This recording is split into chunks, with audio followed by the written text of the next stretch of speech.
अस्सलाम वालेकुम, welcome to मिर्ची कुजीन। कैसे हैं आप लोग? उम्मीदें ठीक ठाक होंगे। आज बना रही हूँ मैं मज़ेदार से शामी कबाब। ये बहुत ही सादा सी रेसिपी है जो मैं आपके साथ शेयर करूँगी आज। इसके लिए जो शामी कबाब के लिए जो मैंने लिए है, बीफ लिया है तकरीबन 1 किलो है और चने की दाल लिए है आधा किलो।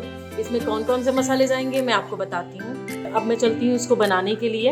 ये देखिए मैं बना रही हूँ कुकर में। मैंने गोश्त डाल दिया इसके अंदर और अब इसके अंदर ये चने की दाल है जो कि मैंने धो ली है, धोकर अच्छी तरीके से इसको भी इसमें डाल देती हूँ। इसमें मसालों में जो चीज़ें जाएंगी, मैंने लिए साबुत मिर्ची तकरीबन 10 से 15, गरम मसाला है मेरे पास, मैंने इलायची ली हुई है 4 अदद, एक दालचीनी है, हाफ टेबल स्पून मैंने ली है काली मिर्चें, हाफ टेबल स्पून लिए है मैंने लौंग और इनको हम डाल देंगे इसमें। 1 अदद ली है प्याज, इसका सिर्फ छिलका उतार लिया, इसको भी हम डाल देंगे ऐसे। ये अदरक है, अदरक भी मैंने तकरीबन आधा कप देखने हो चुका है, इस तरह से मैंने लिए है, छोटा सा पीस लिया था, उसको कटिंग कर लिया है, इसको भी डाल देंगे। लहसुन भी तकरीबन बराबर का मैंने ये लिया है, आधा कप के करीब है ये भी, इसके भी छिलके उतार लिए, इसको भी ऐसे डाल देंगे। नमक लिया है 1.5 टेबल स्पून, आप लोग हस्बे जायका जो जितना यूज़ करते हो उतना ले लीजिएगा। और अब इसके अंदर मैं पानी डाल दूँगी तकरीबन आधा जग के जितना। तो देखें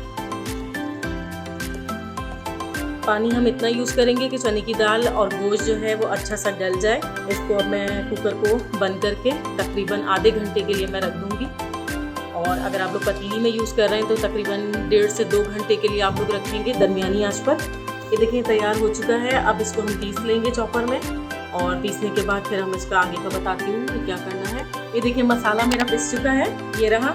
और अब इसके अंदर मैं अंडा डालूँगी, 1 या 2 जो भी आप डालना चाहें। मैं 1 अंडा इसके अंदर डालकर इसको अच्छे से मिक्स कर लूँगी। हाथ पहले आप लोग अच्छे तरीके से धो लीजिएगा, उसके बाद फिर इसको मिक्स करें। ये देखिए इसमें अंडा अच्छे से मिक्स हो गया। अब ये हरा धनिया लिया हुआ है 1 कप। ये प्याज है तकरीबन मैंने बड़े साइज़ की ली थी 1, और इसको ऐसे बारीक बारीक चॉप कर लिया। इसके अंदर मैं हरा धनिया डाल दूँगी। और ये हरी मिर्चें हैं 3 अदद ली थी, इसको भी बारीक कर लिया। अब इसको हम मिक्स कर लेंगे। ये मिक्स हो गया है। ये ज़रा सा मैंने ऑयल लिया हुआ है ताकि मैं अपने हाथों पे लगाकर उसके बाद कबाब बनाना शुरू करूँगी। बिस्मिल्लाहिर्रहमानिर्रहीम। ये देखिए छोटा सा हमने ये पेड़ा जैसा लिया, इसको फैलाकर हथेली की मदद से फैलाया। फैलाने के बाद हमने जो ये मसाला तैयार किया ये थोड़ा सा इसमें डाल देंगे और इसको इस तरह से बंद कर दें।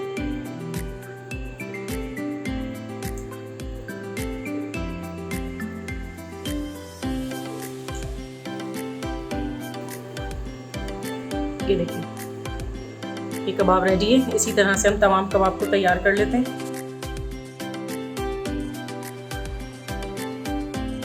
ये देखिए कबाब हो चुके हैं मेरे। अब फ्राई करने से पहले मैं इसको मैदा लूँगी 1 कप में और उसके अंदर मैं इसको हल्का सा ऐसे मैदे में कोट इसलिए करेंगे कि अच्छा सा क्रिस्पी हो जाता है और अच्छी लुक आती है, तो इसलिए हम मैदे में देखें इस तरह से 1 दफ़ा इसको कोट करके, ये देखें तैयार किया हुआ है मैंने। इन सबको ऐसे कोट करके तैयार कर लूँगी, फिर फ्राई करेंगे। ये देखें ये तेल गरम हो चुका है, अब इसको मैं फ्राई कर लेती हूँ।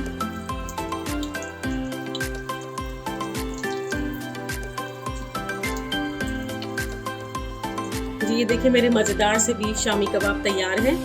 और इसी तरह से तमाम शामी कबाब को फ्राई करके मैंने अलग कर लिया है, जो कि मज़ेदार सी खुशबू भी आ रही है। आप लोग भी अपने घरों पे ट्राई करें, बनाएं और मुझे कमेंट्स में ज़रूर बताएं कैसी लगी मेरी रेसिपी। और जिन लोगों ने अभी तक सब्सक्राइब नहीं किया तो प्लीज़ सब्सक्राइब कर लें, ताकि नई आने वाली मज़ेदार सी जो अच्छी सी वीडियो हैं जो सोची हैं मैंने आपके साथ शेयर करूँगी वो जल्द से जल्द आप लोगों तक पहुँचे।